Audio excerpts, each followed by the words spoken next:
Well, it's been quite a week, hasn't it? Welcome. I'm really pleased to see you, and it looks like there's a good deal more of you than there have been in the past, which is actually pretty heartwarming. Thanks for showing up and deciding to stick around. Not only am I excited to welcome you back, but I'm all worked up about what we get to talk about today, and you've guessed it, it's rhetorical theory. But not just rhetorical theory for its own sake, although that would still be pretty fun. Because rhetoric is the study of language at work, rhetorical theory can give us some keys that help us to make our writing better. And today, I'd like to talk about one of those keys in particular for making our writing more meaningful: the exigence. And I suppose I could build it up even more, but we might as well just get to it. In his influential essay, The Rhetorical Situation, the scholar Lloyd Bitzer said that the things that we write and say arise from the contexts that they're in. And if you've poked around in the archives, you'd know that we've talked about rhetorical situations before. To keep it brief, though, he says that rhetorical discourse arises in situations that are comprised of an exigence, an audience, and constraints.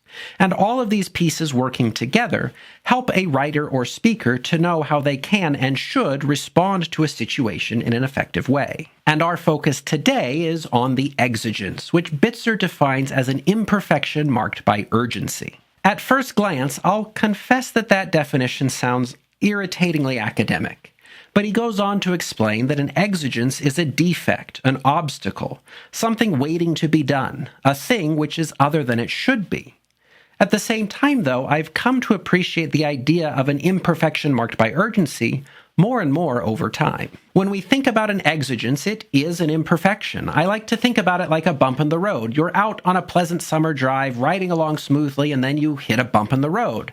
So much for that pleasant drive. But a meaningful rhetorical exigence is not just a bump in the road. It's an imperfection marked by urgency. Something is wrong, and we need to do something about it right away. So it's not just the dishes in the sink that you'll get to eventually.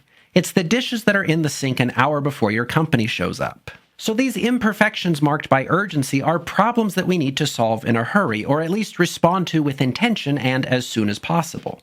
In fact, you could think of an exigence as the reason that you're doing something in the first place. So why are you calling a plumber? Because the pipes in the kitchen burst. Obviously, you wouldn't be calling that plumber without the exigence of a kitchen flood.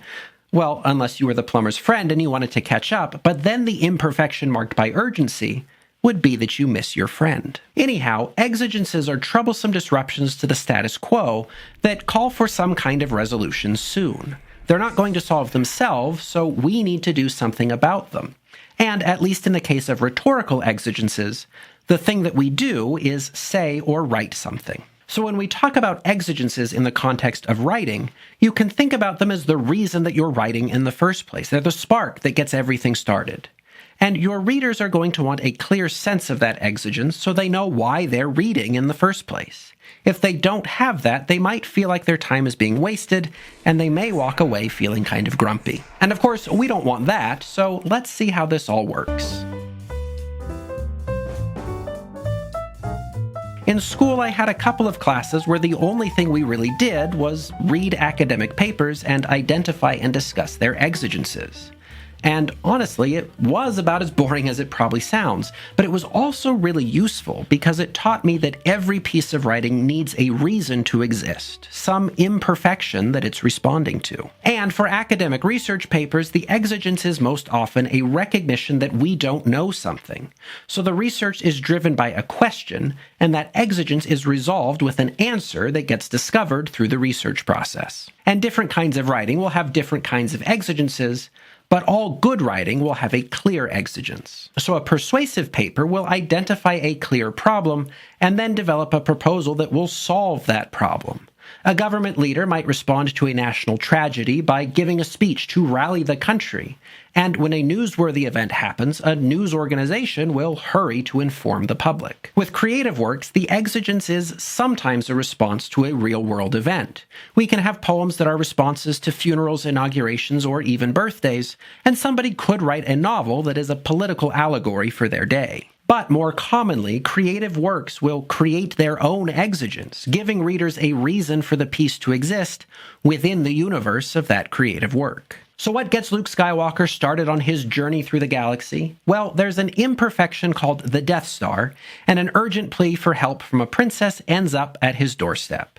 Of course, that story's not resolved until the moon-sized battle station gets blown up. Ted Koozer's delightful poem, After Years, starts with the urgent imperfection of the speaker seeing somebody from a distance after years of being apart. And the poem ends with his rattled heart sitting in the silent solitude of having nobody to share his feelings with.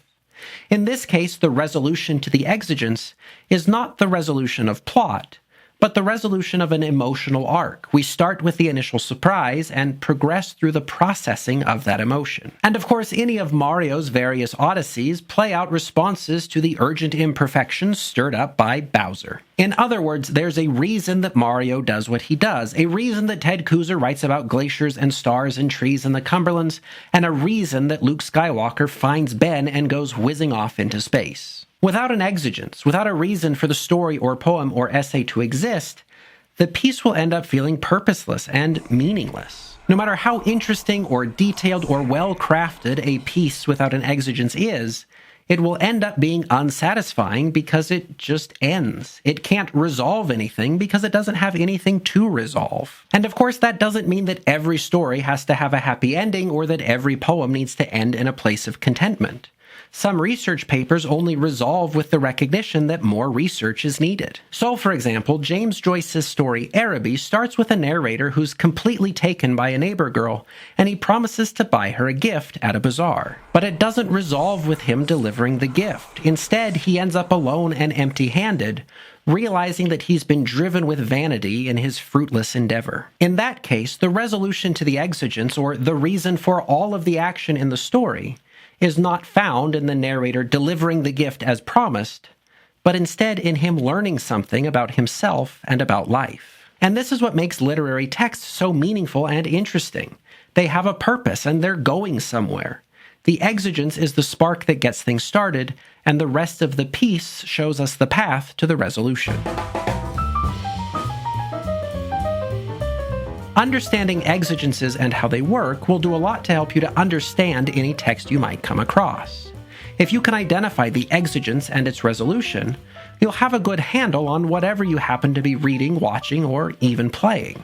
Of course, you could add more detail to that summary, but you'll have a good handle on the central arc of the piece if you have those two elements in mind. But this is also really helpful when it comes to writing, because it would be disappointing for you and for your readers if you worked hard to write something that ended up being pointless. For example, it's really common to see new writers write stories that take place in interesting worlds full of convincing and specific detail, and that are populated by likable and engaging characters, but that don't have any kind of a plot. In these kinds of stories, the protagonist moves through the world kind of aimlessly, or even without choosing to. Things just sort of happen around them, and then the story wraps up. But the ending isn't satisfying because it's just an ending. Nothing has been resolved. In these kinds of stories, the protagonist moves through the world maybe kind of aimlessly, and things just happen around them, and before you know it, things wrap up. These kinds of stories aren't particularly satisfying because they just end. They don't offer a resolution to any kind of exigence. And where readers of fiction are expecting to follow the unfolding of a plot, a story without a plot isn't much of a story at all. What they're looking for is an imperfection marked by urgency that the protagonist has to overcome or resolve in some way. And where there isn't a driving reason for the protagonist to be doing what they do, and their actions don't have much consequence, that story, however elegant the writing style, will end up being fundamentally unsatisfying. So find a reason for what you're writing. Why do the events in a story need to take place? Why do the images in a poem need to be there? What drives the reflections in a personal essay? When there isn't an urgent imperfection to resolve, things won't matter very much, and readers will have a hard time finding anything very meaningful. And remember that your exigence doesn't always have to be as grand as a planet-destroying battle station or a dragon in a castle.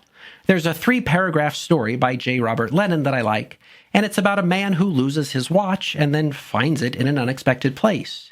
Even that small exigence is enough to give the story a meaningful purpose. The poet Kay Ryan describes her writing process like the oyster's process of turning a grain of sand into a pearl.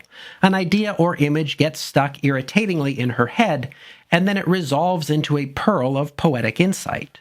Like with her poem Things Shouldn't Be So Hard, which starts with the title's opening declaration and then resolves in a moving and unexpected reinterpretation of the title's opening statement. So be mindful of why you're writing in the first place. What's driving you? What is the piece trying to figure out? And what's the resolution? You might know right away, but you might not find the exigence and resolution at the heart of the piece until you've written a few drafts. Either way, by the time that you're finished, your exigence and resolution should be clear to both you and your reader. Not only that, but your story, or anything else, hasn't really begun until the exigence makes its first appearance. So do yourself and your readers a favor by bringing the exigence in as soon as possible. There's a reason that research papers list the research questions in the introduction, and why Star Wars opens with the threat of the Empire and the princess recording her plea for help. Often, writers spend a good long time writing things before they figure out what their exigence is, and that's okay. But it's worth remembering that everything that shows up before the exigence probably needs to be cut or moved somewhere else in the final draft. Until that exigence makes its first appearance, readers are going to wonder what they're doing and why you're telling them the things you're telling them. When it comes to the resolution, it should probably be an obvious resolution to the exigence, but that doesn't mean that it needs to be the expected resolution. I've heard before that good endings are unexpected and inevitable, so your readers might be caught by surprise, but they'll also be able to look back and connect the dots from exigence to resolution. Everything in between, then, should be clearly connected to the exigence. Every claim in a persuasive paper should be linked in some way to the central argument, and every step in a story should have some connection to the exigence. Steps toward resolution give a sense of progress, and steps away build a sense of tension. And that contrast between tension and resolution gives the story a compelling sense of direction. And again, what the exigence is can vary, but you can bet that any meaningful piece of art will have an exigence. For example, modern art gets made fun of pretty commonly for being pointless or meaningless, but it can actually be really meaningful for people who recognize it as responding to some kind of tradition, norm, or cultural standard. In that sense, it's making an exigence out of those traditions or standards, and resolving in either rejecting or reinterpreting them. Plus, even the show Seinfeld, that was famously about nothing, is rife with exigences, like seeing the baby, looking for a parked car, or trying to order some soup. When I say that the question, what does this really mean, is unhelpful and counterproductive, I don't mean that research papers and poems and stories are meaningless. Quite the opposite. We wouldn't care about them if they weren't meaningful. But looking for what is meaningful is not the same thing as looking for the true, correct meaning hidden somewhere deep in your teacher's brain. When writing or any art is meaningful, it resonates with us, it sticks with us, and we keep coming back to it. I'm not going to waste my time with something I don't care about, and I think a lot of readers work the same way. So if we want our writing to get better, we're going to need to look for ways to make our writing more meaningful, and being thoughtful about how we find and present exigences is a key way to make that happen. An exigence gives a piece its purpose, and the path to the unexpected and satisfying resolution makes it meaningful, because then readers know what they're doing and why they're doing it. When you can clearly identify an exigence in your own writing and chart a path to a meaningful resolution, you'll have largely immunized yourself against writing stories without plot, poems without insight, and essays without conclusions. Your work will have a clear purpose and a definite sense of direction, and that will keep you and your readers engaged to the very end. So now there's nothing left to do but try it out. Once again, I'm really grateful that you've come along for the ride. I've been planning some exciting things for the channel, and this recent influx of new faces has only energized me to get to work on putting those plans into action, so stay tuned. In the meantime, though, have some fun thinking about exigences, and be sure to let me know if there's something you'd like me to cover in the future. After all, helping you get better at writing is what we're all about, whatever it is you may be working on. So, thanks again, and take care till next time.